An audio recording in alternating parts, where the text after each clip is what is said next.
Parlons énergie également dans ce journal. Après celle des groupes SUO et MOUX, deux fermes photovoltaïques de la société EDTNG ont été inaugurées ce matin. La presqu'île et Mathieu étaient sur place. C'est ici, sur le site de Faréméry, qui a installé la plus grande des deux nouvelles fermes solaires de la société Itonui.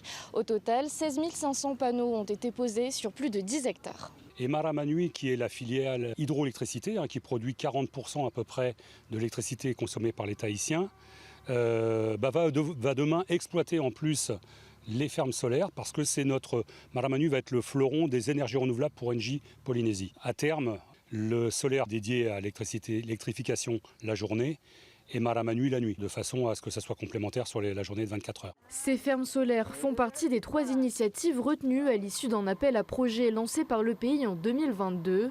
Leur particularité, la cohabitation entre énergie solaire et apiculture.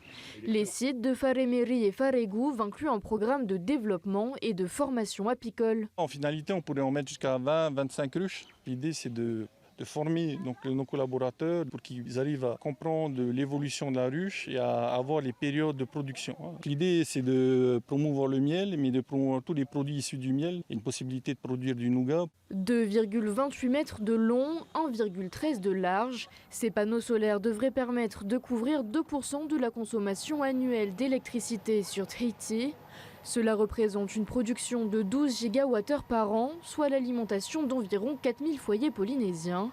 Le président du syndicat pour l'électrification des communes du sud de Tahiti espère pouvoir profiter davantage de ce virage vers la transition énergétique. Il souligne un paradoxe, bien que le sud de l'île produise l'énergie la moins chère, les habitants de cette région paient l'électricité au prix le plus élevé. Hormis les deux centrales d'aujourd'hui qui vont directement injecter donc la production à l'intérieur du réseau de distribution, les principaux centres de production hydroélectrique d'électricité photovoltaïque sont implantés sur le sud. Ce que nous réclamons depuis des années, c'est de pouvoir avoir accès à cette production directement. Il faut qu'on regarde, mais j'ai envie de dire que les grands principes sur la politique énergétique, c'est qu'il faut raisonner réseau et solidarité. Donc a priori, je dirais que c'est compliqué d'aller dans son sens, parce que sinon, si tout le monde faisait la même chose, on privatiserait en quelque sorte la production d'électricité dans chaque territoire. La société a investi plus de 2,5 milliards pour construire ces deux centrales photovoltaïques. Elles devraient passer le cap de la rentabilité d'ici une dizaine d'années.